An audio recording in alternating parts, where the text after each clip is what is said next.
खुदावंद का शुक्र अदा करते हैं आज की इस खूबसूरत सुबह के लिए। और मेरे साथ निकालिएगा 3 बाब और उसकी 14 आयत।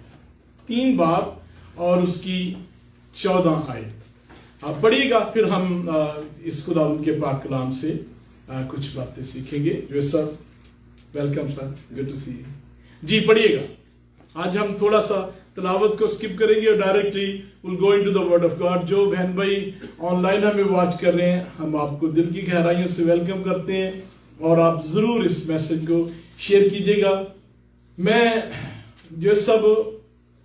मैंने तफसीर इस पर लिखी है, कमेंट्री, लेकिन अब मैं इसकी एक्सपोजिशन कर रहा हूं और आज जो मैसेज है उसकी जो एक्सपोजिशन है वहां से शेयर कर रहा हूं और मैं आपको बयान नहीं कर सकता, अभी आपके साथ शेयर करूंगा। मैंने आज कुछ बातें पहली दफा सीखी, आज सुबह दुआ कर रहा पढ़ रहा था, पहली दफा मैंने कहा वाह, ये तो इस बात का मुझे समझ ही नहीं आती थी कि ये क्या है, भी आपके सामने शेयर करेंगे। सो खुदावंद का शुक्र हो, मुझे तो जो है वो मैं उम्मीद करता हूं कि आप भी इतना ही खुश है। मैं तो जितना भी इसे पढ़ता हूं उतना ही रियलाइज करता हूं कि हाउ लिटिल आई नो। तो आइए 14वीं आयत पढ़ेंगे। हालेलुया, पढ़िएगा 3 बाब 14। लुदीकिया की कलीसिया के दूत को ये लिख। लुदीकिया की कलीसिया का दूत कौन है? जो उसका पास्टर है। ठीक है, आप में से एक अगर प्लीज पंखे को इधर उधर कर दे, लगा दे तो मेहरबानी होगी जी। लुदीकिया की कलीसिया के दूत, somebody से दूत।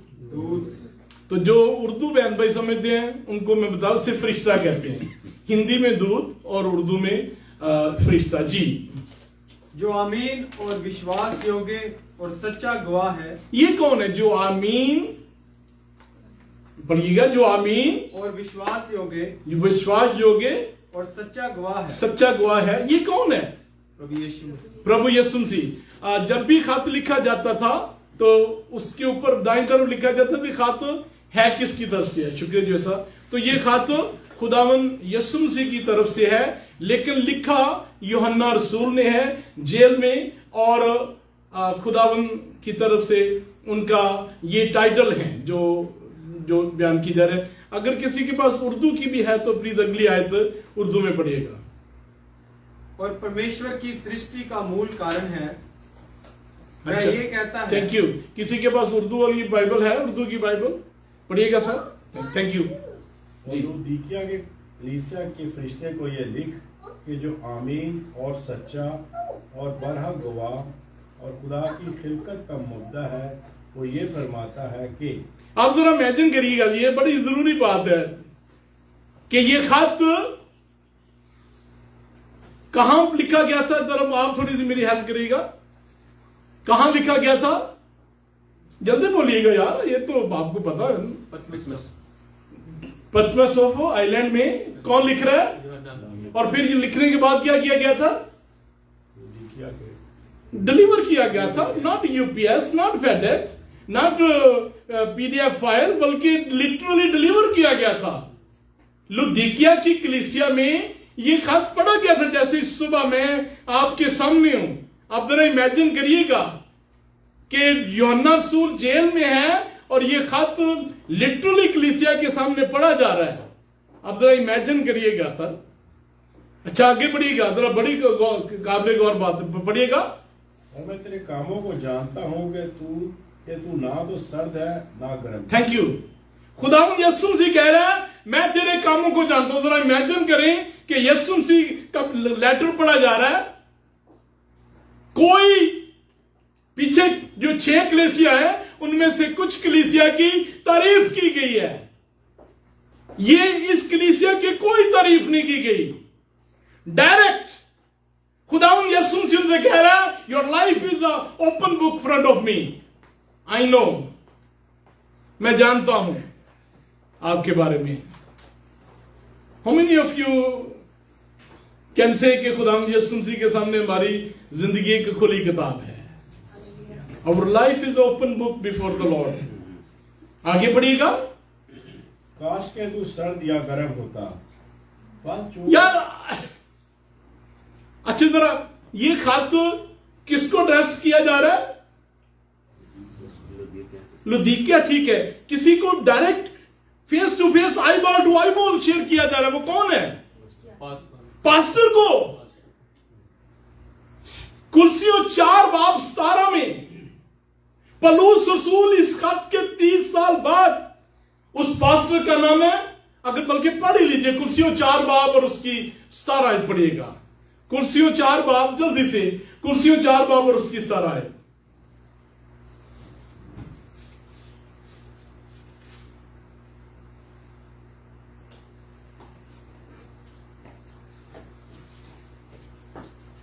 और अर्खुस से कहना है कि जो खिदमत खुदावन में तेरे सुपुर्द हुई है उसे होशियारी के साथ अंजाम दे। 30 साल के बाद अर्खुपस ये लियोडिसिया का पास्टर है और उसको पलूस रसूल एड्रेस करके कह रहा है, तनबीह कर रहा है कि भाई जो खुदा ने तुझे खिदमत दी है उसे ध्यानदारी से कर। और ये खत किसको डायरेक्ट किया जा रहा है? दोबारा जरा देख लें, आप बाइबल में देख लें, फिर किसको डायरेक्ट खुदावन बात कर रहा है? किससे बात कर रहा है? किससे? दोबारा बोलिए, किससे? पास्टर से। ठीक है, लिखा हुआ है कि ये जो लियोडिसिया का पास्टर है, लेकिन ठीक है, चर्च को भी ये पैगाम है, लेकिन डायरेक्ट जो पैगाम है पास्टर के नाम, पास्टर को खुदावन यीशु मसीह कह रहा है। पढ़िएगा जरा 15वीं आयत। मैं तेरे कामों को जानता हूं कि ना तो तू सर्द है ना गर्म। यानी कि कलीसिया के साथ पास्टर को, बल्कि नंबर 1 पास्टर को खुदा कह रहा है, क्या कह रहा है? ओए अच्छा, ये अच्छा, मैंने जो बात कही थी ना कि मुझे आज तक इसकी समझ नहीं आती कि ये सर्द गर्म क्या होता है। चले आपकी भी जरा थोड़ी सी आपसे भी सीखते हैं, फिर मैं आपको बताता मुझे क्या समझ आई। ये क्या चक्कर है? ये कौन है ना तो सर्द है ना गर्म? इसका क्या मतलब है जी? नहीं, लूकवार्म तो सर्द गर्म और चीज है, लूकवार्म और चीज है। आप कैसे कह सकते हैं जी एक ही बात है? ये 3 डिफरेंट चीजें हैं। गौर से पढ़े, दोबारा पढ़िएगा, दोबारा पढ़े इस 15वीं आयत को। मैं तेरे कामों को जानता हूं कि तू ना सर्द है ना। Thank you. ना तू सर्द, याद रखो, अगली बात भी जरा बताता, ना तो गर्म। और फिर खुदावंद विश क्या करता है? काश के तू सर्द या गर्म होता। काश तू सर्द या गर्म होता, लेकिन वो है क्या थे? नहीं, उर्दू में वो क्या? अच्छा जरा सभी मेरे साथ है। खुदावंद यीशु मसीह से कह रहा है, ना तू सर्द है ना गर्म है। मैं विश करता हूं या तू सर्द होता या गर्म होता। लेकिन ये थे क्या? लियोदिकिया की जो कलीसिया थी, ये क्या थे? नीम गर्म थे। इसका मतलब है 3 डिफरेंट चीजें हैं। खुदा उन्हें दे रहा कि यार आई विश या तुम सर्द होते या गर्म होते, लेकिन तुम तो लूकवार्म हो। 3 डिफरेंट कंडीशन, स्पिरिचुअल कंडीशन। अब सबसे पहली बात ये कोल्ड क्या चीज है? खुदावन कह रहा है wish you were either cold. ये कोल्ड क्या है जी? जिनकी मोहब्बत ठंडी। मैं हमेशा अप्रिशिएट करता हूं जो ट्राई करते हैं। और कोई?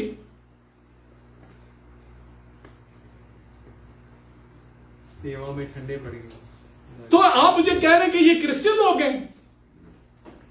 जो कोल्ड है ये क्रिश्चियन है? कौन है ये? I would say they are secular, more towards secular people. So they are not Christian. No. So खुदा कह रहा है कि यार ठीक है भाई, तो सेकुलर ही जंगल है। ये कह रहा है खुदा, ये कह रहा है जी, ठीक है। और कोई?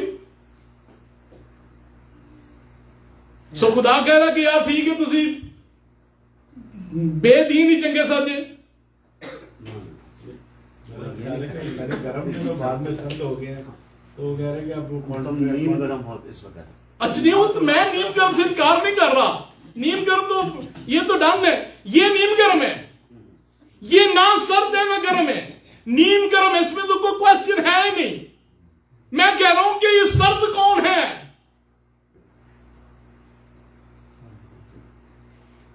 जो बिलीवर नहीं है। जो साहब आप जवाब देंगे फिर आपको थोड़ा सा डर भी रहेगा यार कभी गलत ना आ जाए। सर्द जो है ये वो शख्स है जो ईमानदार नहीं है। इन अदर वर्ड खुदावंद कह रहा है कि जो शख्स ईमानदार नहीं है आप उससे भी बदतर हो।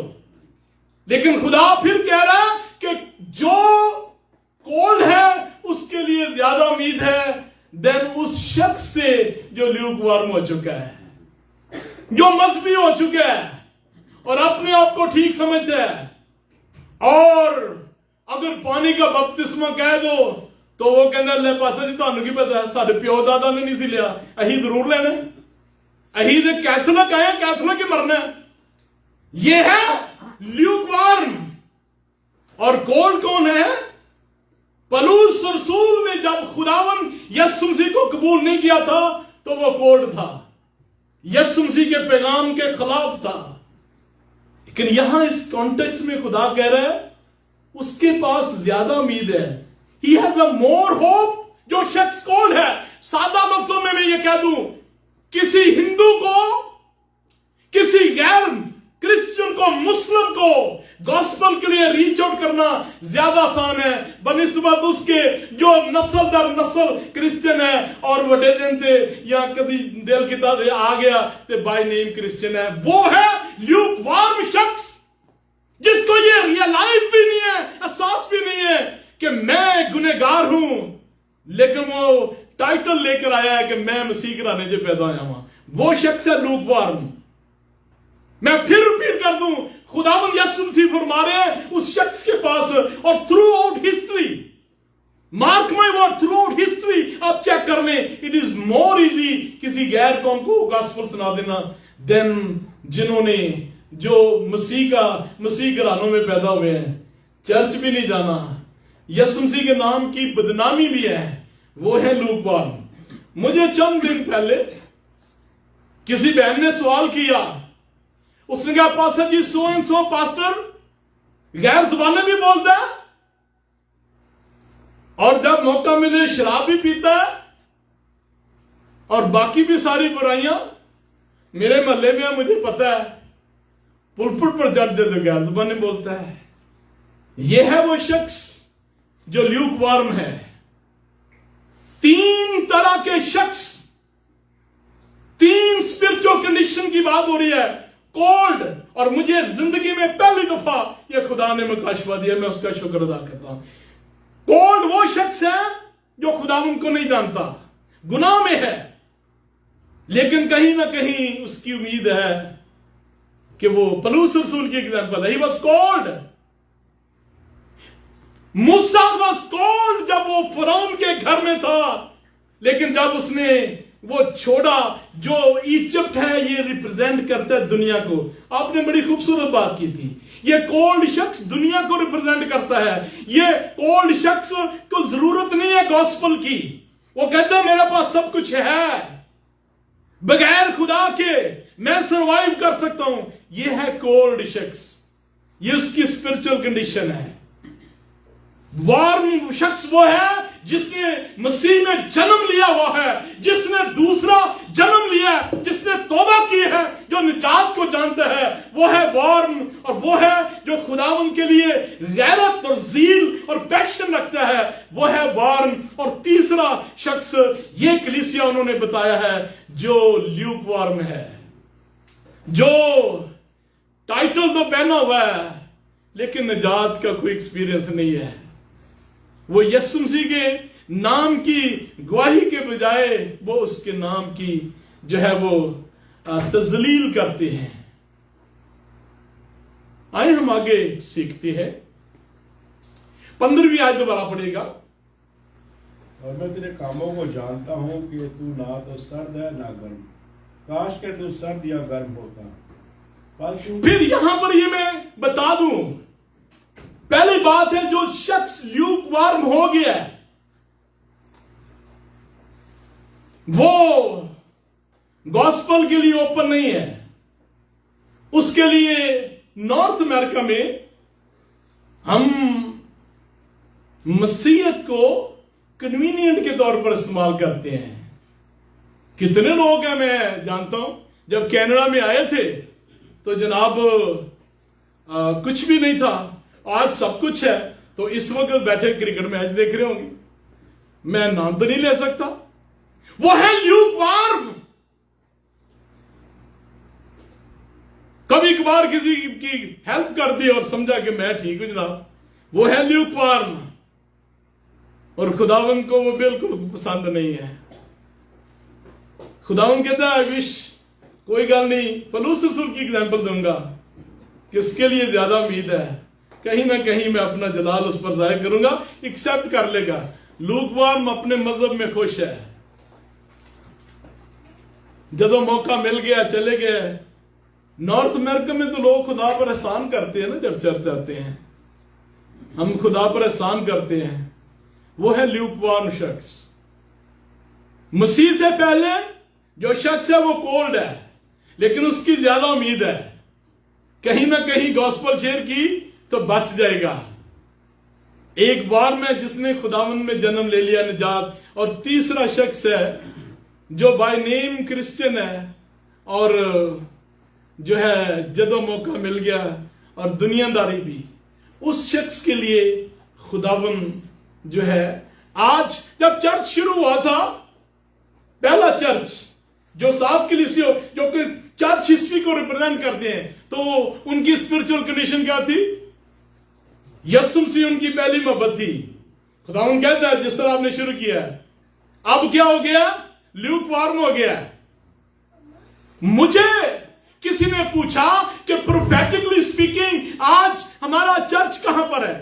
आज जो चर्च की लास्ट स्टेज है वो लियोडिसिया की कलीसिया, लुदीकिया की कलीसिया की जो रूहानी कंडीशन थी, आज वो कंडीशन है। आज दुनिया, आज हम जो वक्त कह रहे हैं, वी आर लिविंग इन अ बारो टाइम। समबडी से बारो टाइम। मैं ये हकीकत आपको बता रहा हूं, वक्त पूरा हो चुका है। अब तो जो भी दिन खुदावन दे रहा है उसकी मेहरबानी है। आपको पता है ये दुनिया एक दिन डिस्ट्रॉय कर देनी है खुदा ने। नई दुनिया इसी कायनात पर, इसी प्लेनेट पर। हालेलुया। कम ऑन समबडी से हालेलुया। हालेलुया। सो हम खुदावन के चर्च, जब इफिसियों की कलीसिया शुरू हुई, यीशु मसीह उनकी पहली मोहब्बत थी। अब जब 7वीं कलीसिया जिसमें हम मौजूद हैं, और ये आखिरी कलीसिया, इससे पहले कलीसिया आसमान पर उठाई जाए, और फिर उसके बाद क्या होना है? मुकाशवा 4 बाब में यूहन्ना रसूल ऊपर आसमान पर जाता है और खुदा उससे अगला प्लान बताता है कि आगे क्या होने वाला है जब कलीसिया आसमान पर उठाई जाएगी।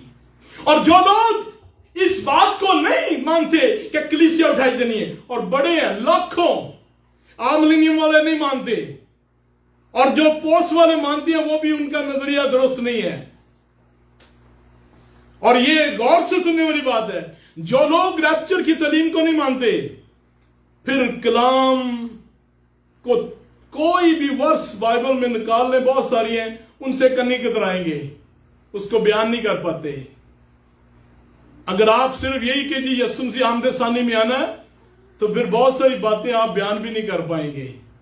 लेकिन जब तक अगर आप ये दो, एक आसमान पर जब खुदा ने उठाना है, एक आमदे सानी पर आना है, तो फिर आप कलाम को बेहतर तरीके से जो है एक्सप्लेन कर सकते हैं।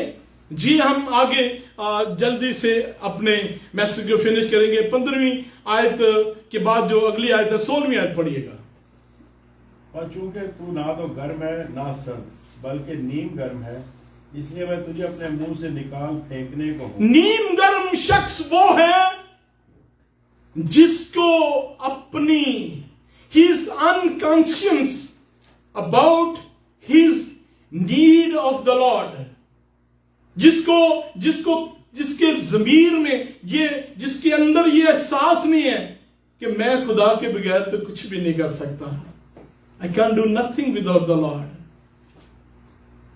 जो शख्स मुतमिन है अपनी जिंदगी से, ना उसे कलाम पढ़ने की भूख है, ना दुआ करने की भूख है, उसके अंदर ये बातें नहीं है, वो शख्स ल्यूकवार्म है। पढ़ेगा आगे। और चूंकि तू कहता है कि मैं दौलतमंद हूँ और मालदार बन गया हूँ और किसी चीज का मुताज नहीं, और ये नहीं जानता कि ये लियोडिसिया की कलीसिया तस्वीर बयान करती है इस दुनिया को।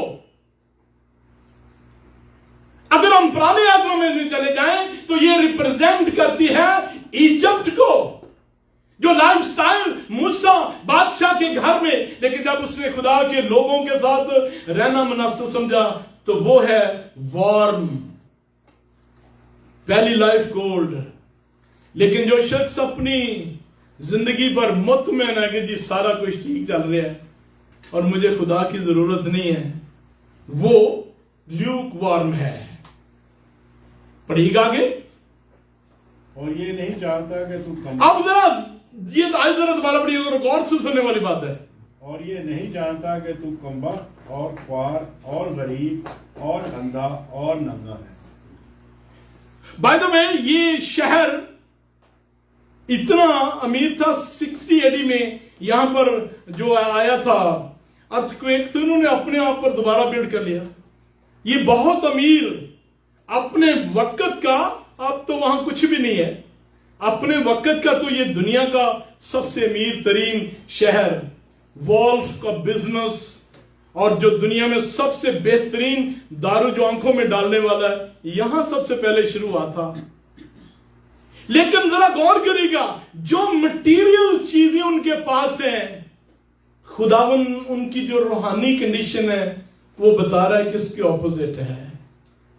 ये खुदावन यीशु मसीह सारी उनको लेना हाजिर कर रहा है। पढ़िएगा आगे। और इसलिए मैं तुझे सलाह देता हूँ कि तू मुझसे आग में तपा हुआ सोना खरीद ले, ताकि तू दौलतमंद हो जाए, और सफेद पोशाक ले, ताकि उसे पहनकर नंगेपन के जाहिर होने की शर्मिंदगी ना उठाए, और आंखों में डालने के लिए सुरमा ले, ताकि तू बीना हो जाए। अब मैं तमाम चीजों को वन बाय वन भी जा सकता हूं। खुदावन कह रहा है कि ये तुम्हारे पास जो बेहतरीन दुनिया का दारू वहां शुरू आंखों वाला दौलत सारी चीजें, इसके इवज you need a salvation, you need निजात की जरूरत है। यू नीड अनलेस अनटिल खुदावन का शुक्र हो अगर आपके पास पैसा दौलत है, लेकिन खुदावन जो हमारी दौलत खुदावन की नजर में है वो रूहानी जिंदगी है। अगर आपके असासे आसमान पर नहीं है तो ये तो जनाबो कितनी देर लगी थी सोलोमन के बेटे को सारा कुछ उजाड़ने में, चंद साल लगे थे। It won't take too long. जो असल पोजेशन आपका है कि आप खुदा के साथ, मैं बड़ी रिस्पेक्टफुली जो खुदा को देते हैं, खुदावंद आपको बरकत दे, मैं कोई बदवा नहीं दे रहा, लेकिन मैं आपको जिंदगी का एक, आप जो मर्जी कर लें, जो शख्स खुदा को 10वां हिस्सा नहीं देता उसकी कभी पूरी नहीं पड़ती। ये मेरी 25 साल, नाम इसे दफा करें, 25 साल की जिंदगी का एक्सपीरियंस है। मैं खुदा का शुक्र, आज सुबह में आया और टेबल पर मेरी वाइफ ने चेक लिख कर रखा हुआ है जो टाइद डाल दी है। हम वैसे भी हेल्प करते हैं और अपनी टाइद भी देते हैं। हम चर्च से सैलरी नहीं लेते, लेकिन खुदा ने हमें कभी फेल नहीं किया। ये जिंदगी का फार्मूला ज़हन में रख लें, अपनी कमाई में से 10वां हिस्सा जरूर खुदा को दिया करें। इंसान की कभी भी जो है ना, वो क्या हुआ था इसराइल को मलाका 3 में, क्या हुआ था बताएं ना, क्या हुआ था? इतना तो आपको पता, आप तो सारी जिंदगी बाइबल ही तो पढ़ी। क्या हुआ मलाका 3 में? उनको टीडी लग गई। आज तो ना आपका चेक आता है, आपके अकाउंट में ई ट्रांसफर हो जाते हैं। उस वक्त तो ज्यादा इकोनॉमी तो इतना, आप फल उतार ले हैं, फसलें काट कर ले आते थे, वहां टीडी लग गई थी। दरख्त के ऊपर ही मरूतां में तो कीड़े पै गए। क्यों? 10वां हिस्सा नहीं देते थे। मुझे किसी ने कहा पातशाह जी नए अहदनामे में कहीं नहीं लिखा 10वां हिस्सा। मैं क्या नए अहदनामे में क्या लिखा है? सारा कुछ रसूलों के लागे कदमों में रख देते थे, सारा कुछ। ये ले जनाब, और जिन्होंने झूठ मारिया उन्होंने क्यों होया सी? उत्थे ही भाई तुहाडा भला ही हो जाए सी। मैं तो कहता हूं खुदा बड़ा मेहरबान है, किसी एक दिल फड़का दे तो की बने। जी पढ़िएगा अगली आयत। और जिन जिन को अजीज रखता हूँ उन सब को मलामत और तंबीह करता हूँ, बस सरगर्म हो और तौबा कर। और देख मैं दरवाजे पे खड़ा हुआ खटखटाता हूँ, अगर कोई मेरी आवाज सुनकर दरवाजा खोलेगा तो मैं उसके पास अंदर जाकर उसके साथ खाना खाऊंगा और वो मेरे साथ। जो गालिब आए मैं उसके साथ अपने साथ अपने तख्त पर बैठाऊंगा, जिस तरह मैं गालिब आकर अपने बाप के साथ उसके तख्त पर बैठ गया। जिसके कान हो वो सुने कि रूह कलीसियाओं से क्या फरमाता है। पहली बात तो ये है भाई, खुदा का शुक्र हो, कान तो खैर सबको खुदा ने दिए, लेकिन यहां इस कॉन्टेक्स्ट के मतलब यह है कि अगर आपने ये बात सुनी है और आपको ये कलाम दिल में टच हुआ है तो फिर आपको एक्शन भी लेने की जरूरत है। Be active, take action, watch out.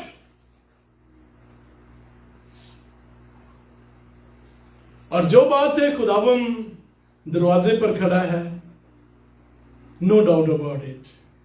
Hallelujah. पर ये लिटरल बात नहीं है कि वो दरवाजे पर, इट मींस गॉड। पहले मुझे ये बताएं, सुबह सुबह बाग अदन में क्या करता था खुदा? आकर आदम से रफाकत रखता था।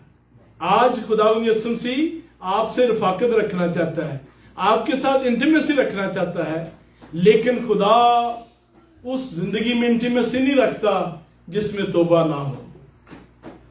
और इस सब में की क्या है कि वन नीड टू रिपेंट। खुदा कितना मेहरबान है, चाहे लूक वार्म भी हो चुका है तो फिर भी उसके पास तौबा करे तो मौका है। मैं आखिरी बात करने से, मुझे जो हमारा पोस्ट मिलेनियम है वो बिलीव करते हैं कि जी पूरी दुनिया में मनादी की जाए और फिर दुनिया नाइस हो जाएगी और फिर यीशु मसीह वापस आएगा, फिर दुनिया का एंड होगा। मैं इस बात से इत्तेफाक नहीं करता।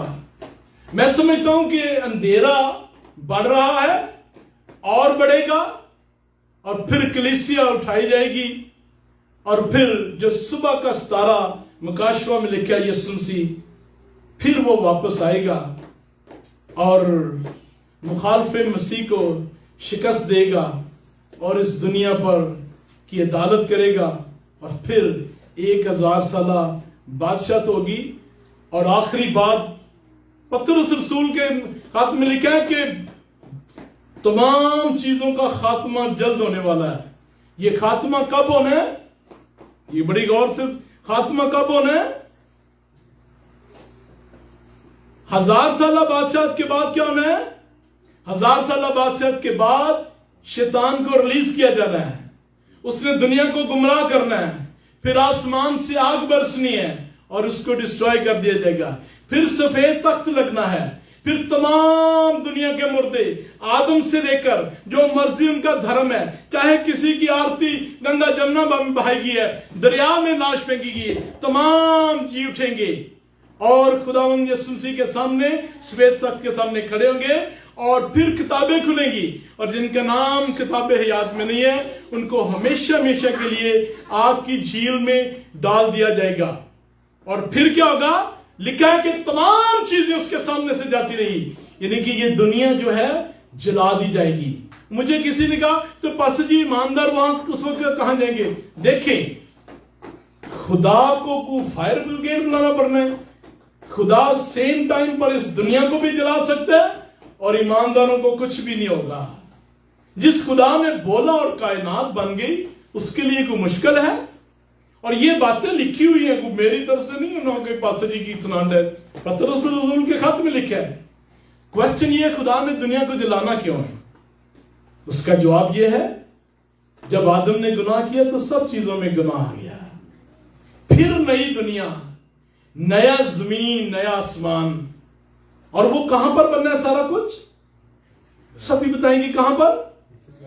नहीं यार, तो आप तो बता रहे हो, बाकी की परेशानी क्या? कहां बनना है सारा कुछ? सभी बोलेंगे इसी प्लेनेट पर। बोले ना यार, सभी बोले इसी प्लेनेट पर। दोबारा बोले इसी प्लेनेट पर। नया आसमान, नई जमीन यहां पर ही है, कोई और नहीं, हमने कहीं जाना। लेकिन फर्क सिर्फ इतना होगा, अभी जो आप देख रहे हैं सामने डेरी रोड है, फिर सज्जे जाना एयरपोर्ट है। आपको एयरपोर्ट की जरूरत ही नहीं, आप जहां मर्जी फ्लाई करके जाए, खुद ही फ्लाई करेंगे। तो खुदा ऐसी दुनिया बनाएगा, आप परेशान नहीं होगे। ये जो 7 समुंदर है ये नहीं होगे। आपको पता है बाइबल में लिखा है पानी नहीं होगा सरफेस पर। जो गाना 7 समुंदर पार मैं तेरे पीछे पीछे, वो समुंदर नहीं है, वो रह जाएंगे। सब कुछ एक ही जो है वो जमीन नहीं होगी। और बात सुने, जिस खुदा ने ये बनाया और आप एंजॉय कर रहे हैं, इससे इतना ज्यादा होगा। आप कहते पास ये कितने लिखे है? करंथियों के खाते में लिखा है, no eye have seen, no ear have heard, but the Lord has in store for those who love him. My dear, खुदा खुद कह रहा है, यशायाह में भी सेम बात, पौलुस रसूल ने उसी बात को पैराफ्रेज किया है करंथियों में। यानी कि जो मैं आपको बता रहा हूं ये किसी ने देखा नहीं है, लेकिन खुदा कह रहा है कि इतना शानदार होगा कि लाजवाब होगा। हालेलुया।